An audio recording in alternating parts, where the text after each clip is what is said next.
pouvoir observer les premiers résultats.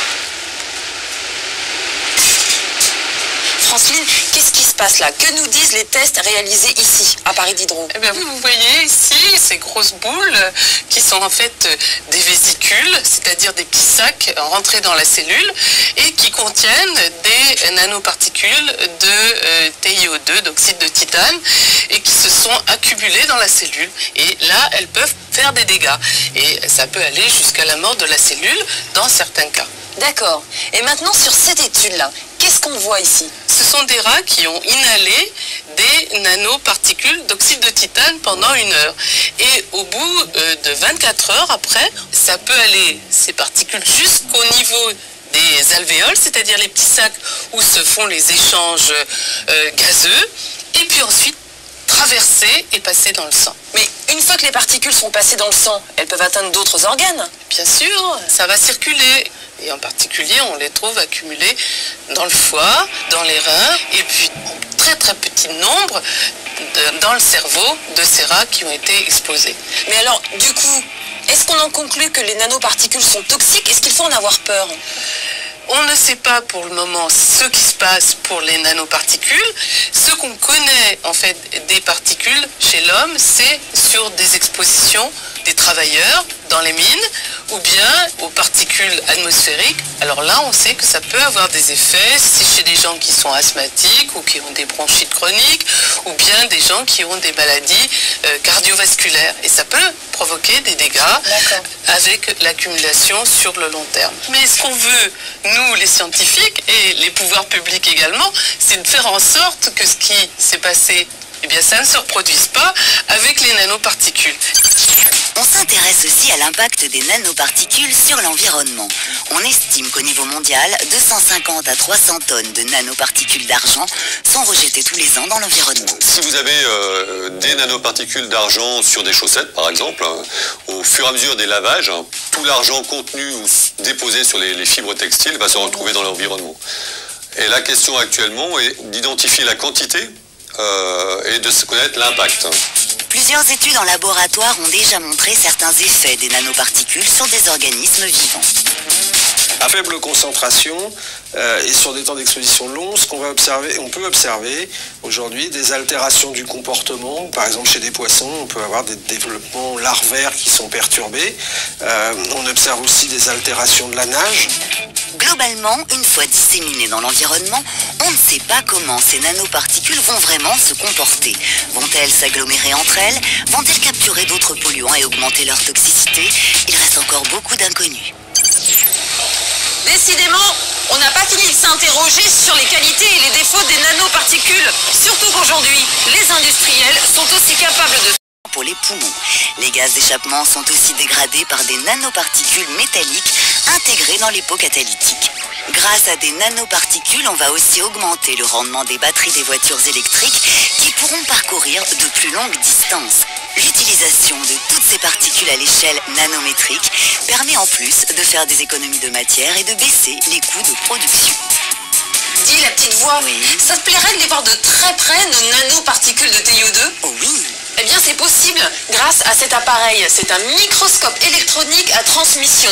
Et voici apparaître sur l'écran un agrégat, un ensemble de paillettes, chacune de ces paillettes étant une nanoparticule de TiO2, de dioxyde de titane, grossie combien de fois déjà, Philippe? 400 000 fois. 400 000 fois. On peut les mesurer une à une. Celle-ci mesure un peu plus de 100 nanomètres. Celle-ci environ 80 nanomètres. Alors attention, une précision. Ces nanoparticules ne proviennent pas de nos vitres auto-nettoyantes. Elles proviennent d'une crème de protection solaire. Le TiO2, le dioxyde de titane, est régulièrement utilisé pour filtrer les UV. Mais sous une forme micrométrique, il rend la crème épaisse et opaque. Alors que sous une forme nanométrique, il rend la crème beaucoup plus fluide, beaucoup plus facile à appliquer et surtout beaucoup plus transparente. Fini l'effet clown sur la plage. Ce qui est moins drôle en revanche, c'est que les molécules de dioxygène excitées par le TiO2 sont également très réactives. Le danger, c'est donc qu'elles s'attaquent à nos tissus. Pas mon pull, hein, à notre peau. Oh, et Sabine qui s'en est mis partout. Pas de panique. D'abord, il faut savoir que les fabricants de crème solaire utilisent des nanoparticules de TiO2 qui génèrent peu de composés réactifs. Ensuite, certains fabricants enrobent les nanoparticules de TiO2 d'une fine couche de silice, par exemple, sous l'action des rayons ultraviolets.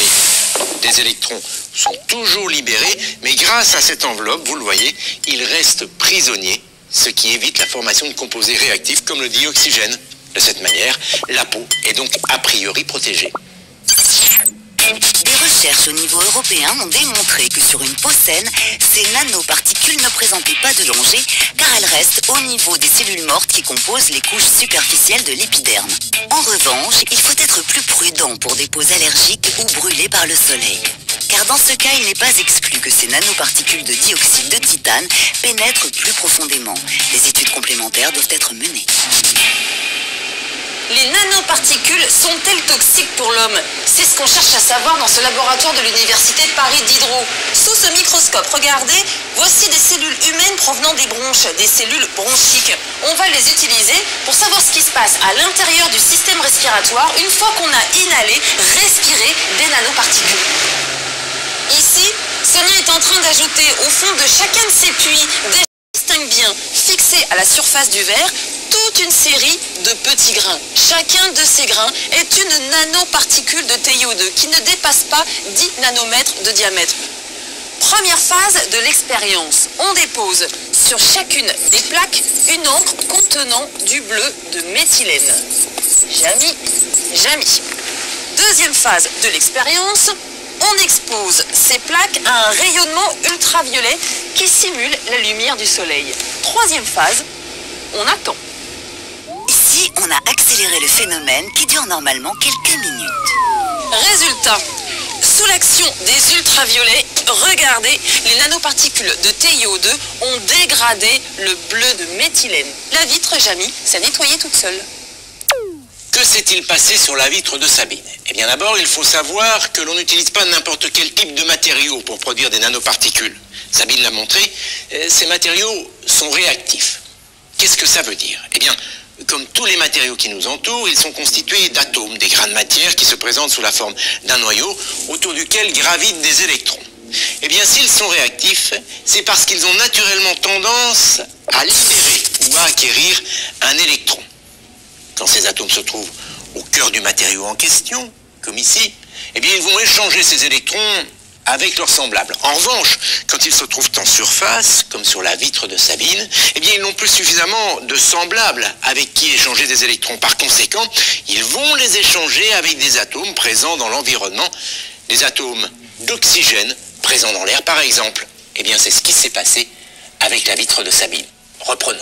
En fait, ce sont les rayons ultraviolets qui provoquent l'éjection des électrons au niveau des molécules de TiO2. Ces électrons vont ensuite se combiner avec des atomes d'oxygène présents dans l'air, ce qui provoque l'excitation des molécules de dioxygène. Ok, mais ça nettoie quand? Eh bien, les salissures, vous le voyez, sont en partie constituées de molécules carbonées. En noir, ce sont les atomes de carbone. Eh bien, il va y avoir une réaction chimique entre ces molécules carbonées et les molécules de dioxygène. Une réaction qui va produire du CO2 et de la vapeur d'eau. Pas mal, hein? Quand est-ce qu'ils font ça pour les lunettes? Mais dis-moi, Jamy, au fil des mois, au fil des années, le TiO2 est toujours aussi efficace? Il ne risque pas de s'user? Non, car chaque molécule de TiO2 peut très facilement retrouver l'électron qu'elle a perdu. Il peut s'agir par exemple d'un électron provenant d'une molécule d'eau. Et en plus, Jamy, grâce aux nanoparticules de TiO2, les vitres deviennent hydrophiles. Hydrophile, ça veut dire qui aime l'eau. Imaginez une verrière, par exemple. Sur des vitres classiques, l'eau de pluie se dépose en gouttelettes et en filets qui laissent des traces en séchant. Sur une vitre équipée de nanoparticules de TiO2, l'eau de pluie s'étale, forme une pellicule qui, en glissant, emporte avec elle toutes les poussières. Conclusion. Savoir où se cachent ces nanoparticules. Ce qui est sûr, c'est que de plus en plus de brevets sont déposés dans ce domaine et de nombreux pays, dont la France, investissent beaucoup d'argent dans la recherche sur les nanotechnologies. Une question, Jamy. Quel est le rapport entre la taille des nanoparticules et leur efficacité? Non, parce que fabriquer si petit, c'est pas facile, hein? C'est vrai qu'une nanoparticule, c'est vraiment tout petit. Un nanomètre, c'est 1 milliard de fois plus petit qu'un mètre. Alors je sais, ça ne vous dit pas grand-chose. Pour vous donner une idée, c'est le même rapport qu'entre la Terre, notre planète, et une orange. Vous voyez, c'est vertigineux. Alors essayons maintenant de comparer le nanomètre avec des objets qui nous entourent. Le chat d'une aiguille, par exemple, c'est en gros 1 millimètre. Un cheveu, c'est 100 fois plus petit qu'un millimètre, environ 100 micromètres. Les globules rouges qui transportent l'oxygène dans le sang sont 1000 fois plus petits qu'un millimètre. Plus petit encore, les virus. Celui de la rougeole, par exemple, peut atteindre 300 nanomètres. Eh bien, les nanoparticules sont encore plus petites. Pour avoir droit au titre de nano-objet, eh bien, il faut qu'au moins une des 3 dimensions de cet objet, largeur, profondeur, hauteur, ne dépasse pas 100 nanomètres. D'accord, Jamy, mais ça ne me dit toujours pas pourquoi les nanoparticules ont besoin d'être si petites pour faire leur boulot. Eh bien, quand on diminue sa taille, les propriétés d'un matériau changent. Il devient plus réactif. Prenons un cube de 2 cm de côté, genre un cube de fromage. T'as pas trouvé plus petit? Vous allez voir. Quand on déploie ces 6 faces, on couvre une surface de 24 cm². Maintenant, imaginez que je divise ce cube en 8 petits cubes d'1 cm de côté et que je déploie les faces de chacun d'eux. Eh bien, je couvre désormais une surface de 48 cm². Autrement dit, j'ai le même volume de départ, mais je couvre une surface 2 fois plus grande.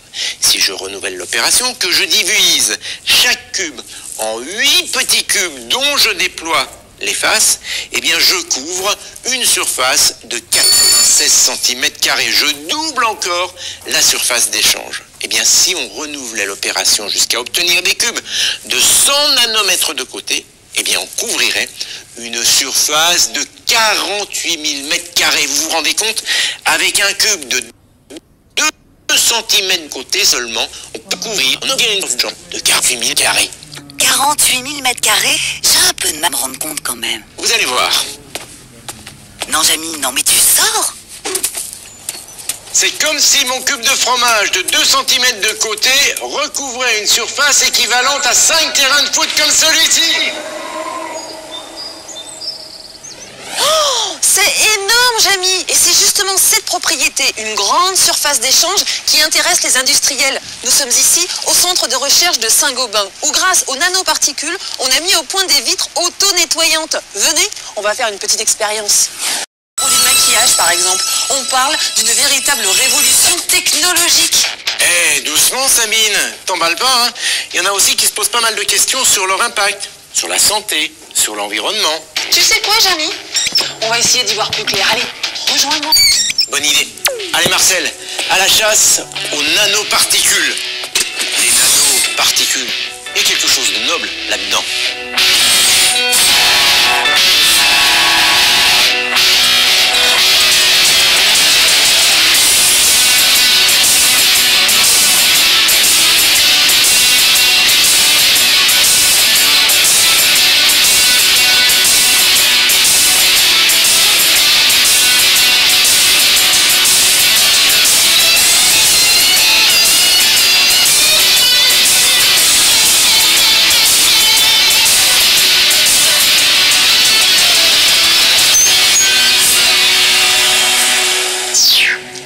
Centimètre, c'est petit. 1 millimètre, c'est minuscule. Un nanomètre, c'est invisible à l'œil nu. Pourtant, les industriels sont aujourd'hui capables de fabriquer des nanoparticules. Et pour les observer, il faut utiliser des appareils à haute technologie, comme ce microscope électronique. Grâce à lui, on peut observer, par exemple, des nanoparticules d'argent. Chacune de ces petites graines mesure 100 nanomètres de diamètre. Et tu sais, la petite voix, à quoi servent ces nanoparticules? Bah, fabriquer des nano-bijoux. Non, elles fonctionnent comme des agents antibactériens. Grâce à elles, finissent les mauvaises odeurs, même si les chaussettes sont sales. Autre exemple, voici, toujours observé au microscope électronique, un paquet de nanoparticules de silice. On en trouve à l'intérieur de certains pneus. Elles servent à rigidifier la partie en caoutchouc qui se trouve en contact avec la route. Grâce à elles, le pneu s'use moins vite et la voiture consomme moins de carburant. Sur devant. Allez, un dernier exemple. C'est quoi ça, la petite voix? Un steak haché avec des crudités. Sur le steak haché crudité. Ah, pardon. Un film plastique? Oui, un film plastique qui contient des nanoparticules d'argile. Regardez, cette fois-ci, les nanoparticules ressemblent à des petits feuillets qui forment à l'intérieur du film une sorte de labyrinthe qui ralentit la traversée des molécules d'oxygène. Du coup, mon repas s'oxyde moins vite, il se décompose moins vite. Je vais donc pouvoir le conserver plus longtemps. Des nanoparticules de silice sont aussi ajoutées dans des vinaigrettes et des sauces tomates pour les rendre plus fluides. On en tapisse même les parois des tubes et des bouteilles pour que ces sauces s'écoulent plus facilement. Des nanobilles de silice mélangées aux fibres textiles rendent les tissus imperméables car elles permettent de repousser l'eau. Et certains constructeurs automobiles rajoutent des nanoparticules de céramique dans les peintures pour qu'elles soient plus résistantes à l'abrasion et aux rayures. Le nano-argent, utilisé pour ses propriétés antibactériennes, recouvre aussi l'intérieur de certains réfrigérateurs et même des claviers d'ordinateur. On estime qu'il y aurait plus de 1000 familles de produits sur le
De température systématique. Während früher die meisten Leute schon vor dem 20. Lebensjahr eine abgeschlossene Ausbildung hatten, vermieden die heute für viele in diesem Alter erst so richtig los. Abi mit 18 oder 19, Studium bis mit 20 und dann erst der Start in einen Beruf. La lutte contre le coronavirus, on est à 80 morts. Près de 3000 cas recensés, la plupart dans la zone où 56 millions d'habitants ont été confinés. 30 provinces sont placées en état d'alerte. Les hôpitaux et les médecins sur place doivent faire face à un flot continu de patients qui s'interrogent. L'Organisation mondiale de la santé, l'OMS, estime désormais élever la menace représentée par l'épidémie, cela à l'échelle internationale. Pour en parler ce soir, le professeur Eric Combe, chef du service des maladies infectieuses et tropicales à la Pitié-Salpêtrière.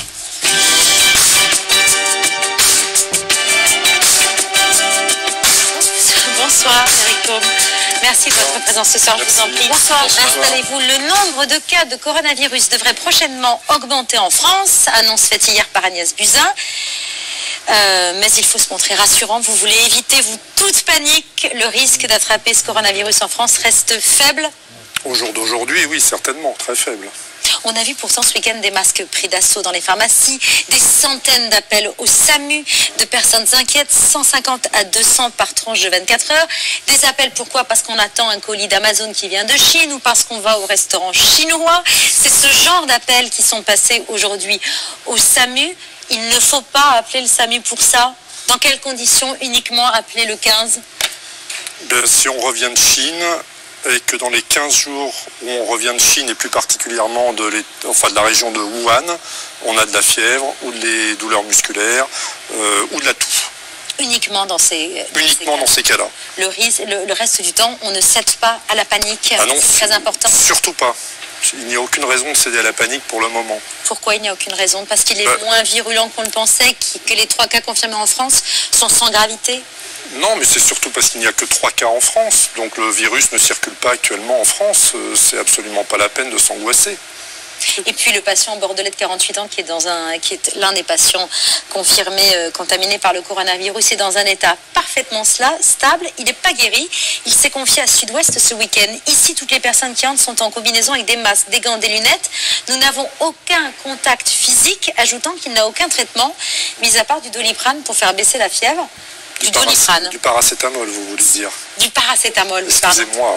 Doliprane, c'est la marque. Oui, Doliprane, voilà, c'est ça, du exactement. paracétamol, pardon, il n'y a pas de traitement spécifique.